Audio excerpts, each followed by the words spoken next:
আজকে আপনাদের সঙ্গে মাংসের ঘুগনি তৈরির রেসিপি শেয়ার করব।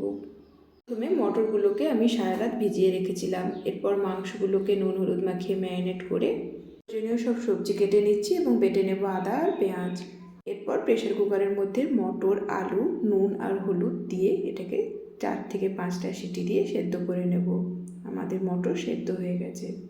তারপর তেল গরম করে ভেজে নেব পেঁয়াজ বাটা আর আদা বাটা।